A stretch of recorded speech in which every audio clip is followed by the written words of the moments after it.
I was shopping for a new pickup and I think I found one. Oh, the fire truck's here too. Next stop, North Idaho. Oh, whoa! Can you fit under the fridge? Trans fluid over temperature. Now we have split air hose. A leak on the air brake system could be a really, really bad thing. That didn't go as planned and we are now broken down in the parking lot.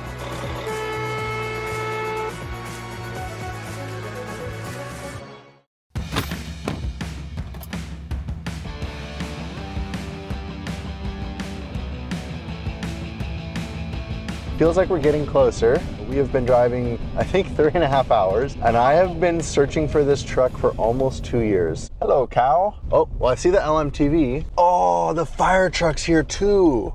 Oh my gosh, Courtney. That is way bigger in person. I think it just hit me what we're about to do. Wow. Yeah, that is so cool. I want them both.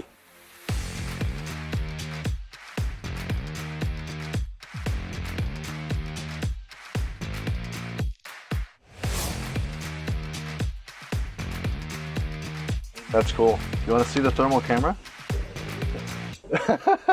How do I join your fire department? Oh my gosh, this thing.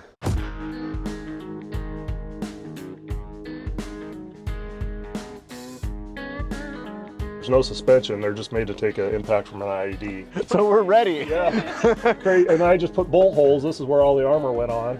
This is where all the armor went. Oh yeah. You shipped it. Did you think about driving it? No.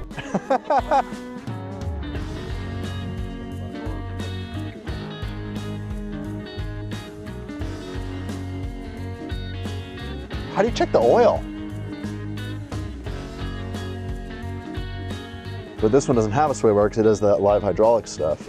So this truck has active hydraulic live suspension that auto levels and can raise the ride height up and down in the rear to match whatever trailer you're pulling. I think it's essentially the liquid spring system, just the military version of liquid spring. This thing is complicated. It's not the worst seat I've ever sat on, but you can't see anything out of this. Okay, well, is it these ones, or these ones, or those ones? Oh. Hi, Mom. On? No, we have air. Oh, yeah.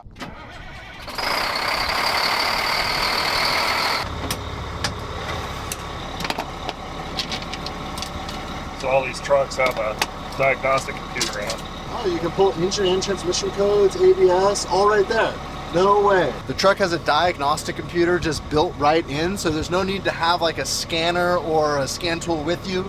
It's literally right there, and it shows not just engine, but transmission, CTIS. That's awesome. Full 5-point harnesses. Oh, yeah. Yep, just that one.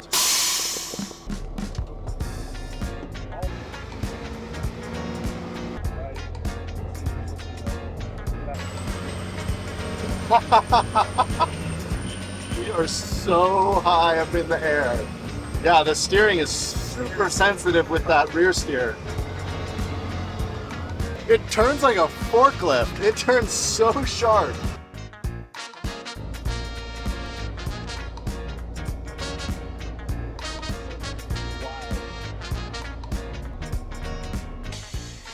That was the craziest thing I've ever driven. It feels like you're driving a piece of heavy equipment at highway speed.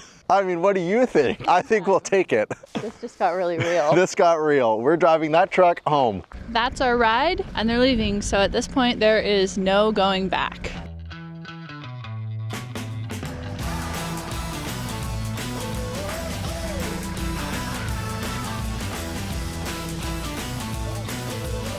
What's the best way to climb up this thing? Oh, probably back here.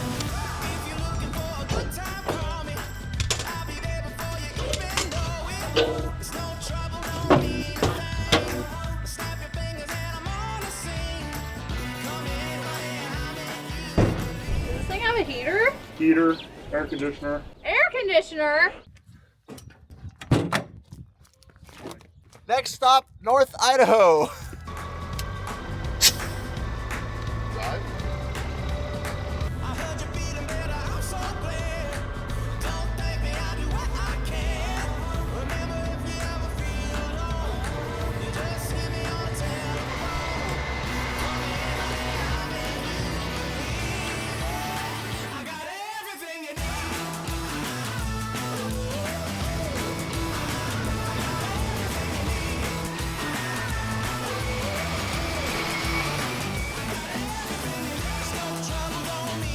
Paul was telling me about this truck, 1977 International truck that the department here in Benge bought brand new. This has been in the department since 77, factory International four-wheel drive fire truck. Oh man, so cool. And then these are the other wildland firefighters. These are LMTV 1083s that he's converted into fire trucks. I tell you what, there ain't nothing tougher than a Chevy. I cannot believe that we own that thing. Look at it.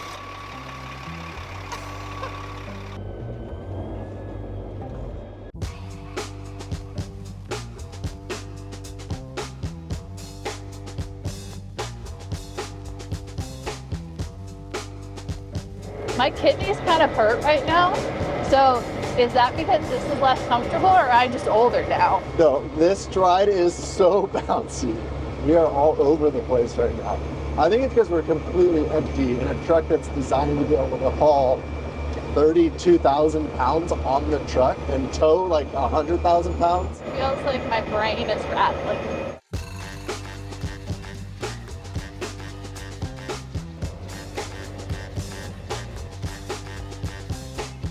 Okay, let's see. That is 55 for the first time. Oh my god. Is this hole to shoot my gun out? Yeah, open it. Oh, whoa. Oh my gosh. Now you can blast them. This is the first car we've passed so far on this drive. Is that the definition of a Cadillac cowboy, man?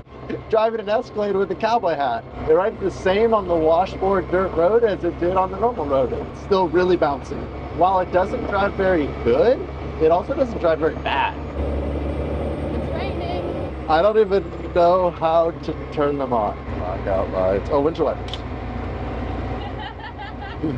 They're so small. Something in the road. This is Boondog. He's been my best buddy for 11 years and I would do anything for him. Boone is still a puppy at heart, but he's getting older. I want to give him the best chance I can for a long and healthy life, and that starts with his nutrition. I went on a mission to find a dog food that was as nutritious as home-cooked meals, but as convenient as kibble. And with that, I would like to give a huge thanks to Sundays for sponsoring this video. Unlike most brands that are made with hyper-processed grains and synthetic vitamins, Sundays is made with real food ingredients. Things that you likely eat yourself, like blueberries, carrots, apples, 90% meat, 10% superfoods, and 0% synthetics. And unlike other healthy dog foods, you don't need a fridge. It's zero prep and zero mess. But what really matters to Boone is taste, so let's ask him what he thinks.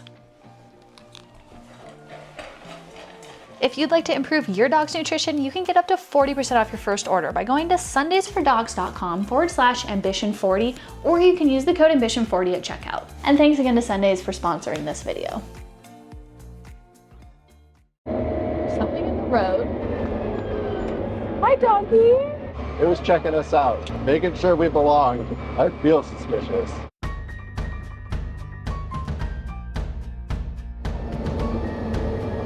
Oh, big pothole.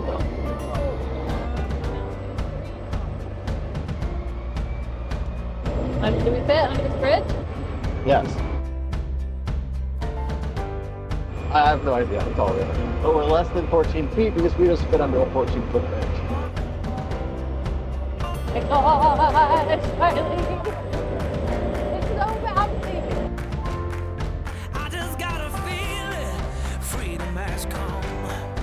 Hearing sound and color, these days are getting better. Yesterday is over. How long did we just drive? Like 45 minutes? It feels like we've been driving all day. Ugh.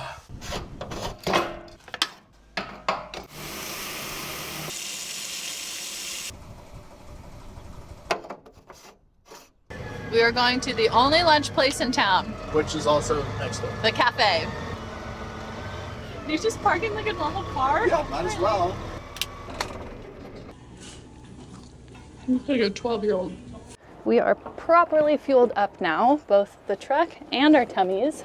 And it is time to hit the road. We are actually not headed home. We are headed an hour to Spokane Airport where we're gonna pick my mom up, and she has no idea. Sorry, Mom. We're about to hop on the freeway for the first time, which I am a little bit nervous about. As we merged onto the freeway, I wasn't sure what to expect. We had now driven this truck further than Paul ever had, and he certainly had never driven it on the freeway. As we increased our speed, things started to get bumpy. While the truck is capable of going 68, I found it was much more comfortable to maintain about 62.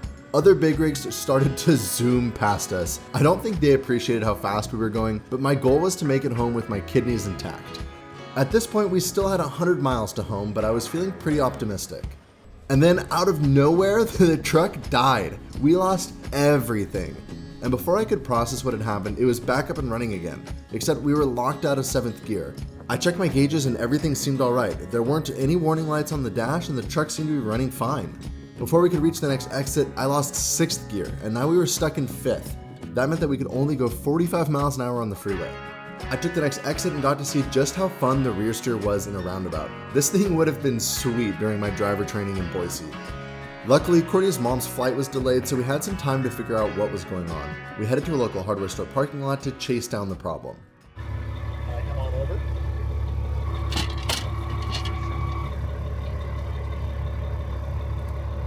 Diagnostic system. Looking for Tim. Tim is operating properly. It's Tim. Tim, this is Tim. Transmission codes. Test. Display faults. Checking. Oh. Trans fluid over temperature. I think the next step from here is just going to be to turn the power off to the entire thing, basically disconnect the battery, and see if that transmission code resets. Also, let's check the transmission fluid level. I'm stuck.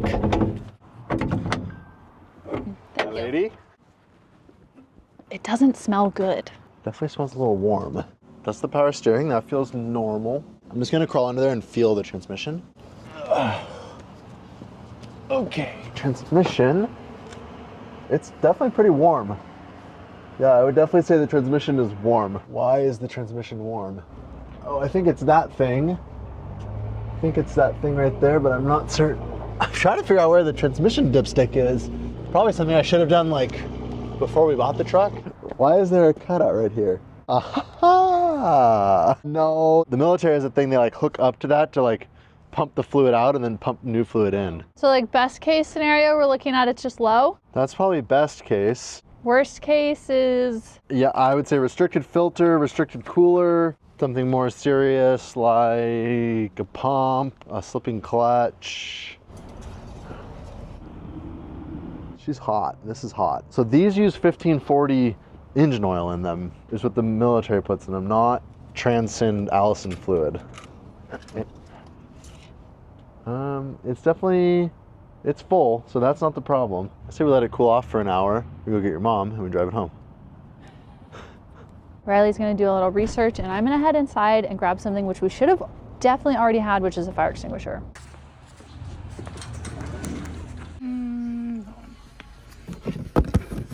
Found it.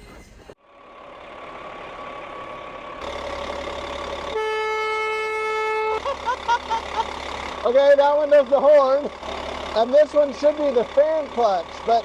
Everyone, this is Victor. He owns one of these trucks, and he just happened to see us here. Oh, so if I just disconnect the hose... Yes. Thank you, Victor. Then it's locked. The fan is controlled by air. There's a clutch mechanism in there that disengages and engages the fan using air depending on the temperature. That is controlled by this electronic solenoid valve right here. We disabled the solenoid valve, which should make the fan stay engaged like it is right now. So now we're gonna fire up the truck and we're gonna see and make sure that fan turns. Yeah! Now it's spinning.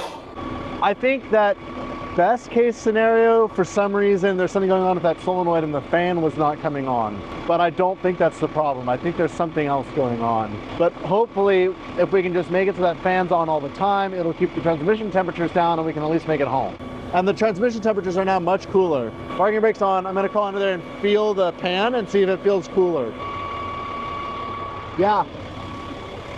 Yeah, I couldn't hold my hand on it before for more than a couple of seconds, and now I can hold my hand on it, so it's cooling down. Okay, now it says inactive code, which means I think we should have 7th gear and be able to at least go a reasonable speed getting home. Not completely impede every car on the highway. I don't care if we have to go slow, I just want to make it home.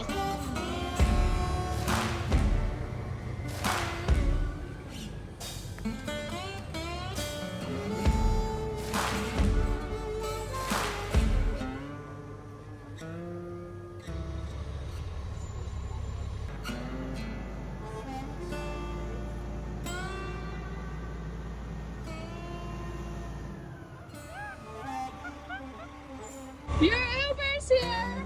Hi, Mom! What? This is your ride!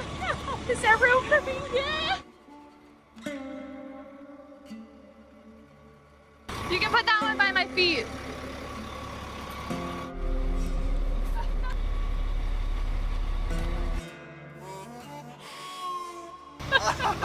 Oh my, you guys. It's a little snug. Yeah? I'm so high I can't even see out the window. With more than 2 hours left on our drive, we merged back onto the freeway and hoped for the best. We decided not to clue Courtney's mom in on the mechanical issues because 3 people worrying wasn't going to get us home any faster, and we wanted her to enjoy the ride. My fan modification was definitely helping keep the transmission temperatures from rising as quickly, but I still spent the next 30 minutes watching the transmission temperature gauge slowly creep towards the red. It seemed like freeway driving was making the issue worse, so we opted for the route with lots of stoplights, hoping that would give the transmission a chance to cool down.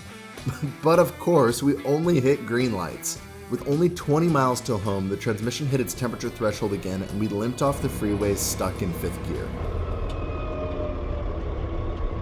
I'm thinking I didn't put the dipstick tube in right. Yeah, I didn't lock it in right, it made a mess. It's still full. Of the gas station and to let the transmission cool off, and now we have a split air hose on the air dryer system.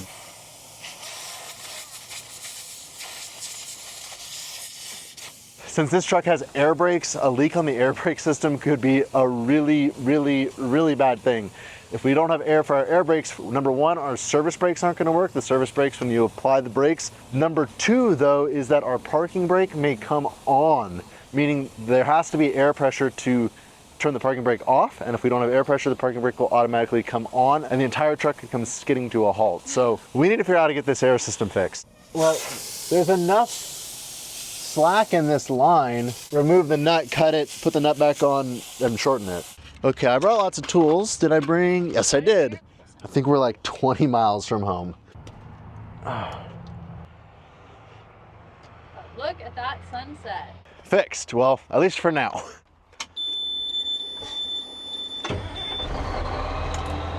With a repaired air hose and slightly cooler transmission, we hit the road again with a few more snacks. It was a race to get home before dark and before the transmission temperatures climbed again. But maybe calling it a race is a bit of a stretch considering we're going at 55 miles per hour. Visibility in the truck was already awful, so the thought of driving at night had me very uneasy. The truck didn't have any side view mirrors, only a camera that is very disorienting in the low lighting. Finally, we hit a few red lights and it was helping to keep the transmission cool. Between us and the safety of home was the Long Bridge, a narrow 2-lane bridge with nowhere to pull off if something went wrong. Halfway across the bridge, the truck thrust us into limp mode and 45 miles per hour became our new top speed. I started imagining what would happen if this massive truck broke down, blocking the only entrance and exit into town. With temps continuing to increase and daylight almost completely gone, we decided to push the last few miles to my parents' house. Tired and sore, but still overly excited about my new truck, we rolled back into my parents' driveway 12 hours later. We made it. Riley. Thank you for being my fearless road warrior partner, crazy military truck buying wife. I have big plans for this truck, but first I should probably chase down this transmission issue. And if you're looking forward to seeing me turn this into the ultimate dump truck, make sure to hit that subscribe button. We'll see you next time.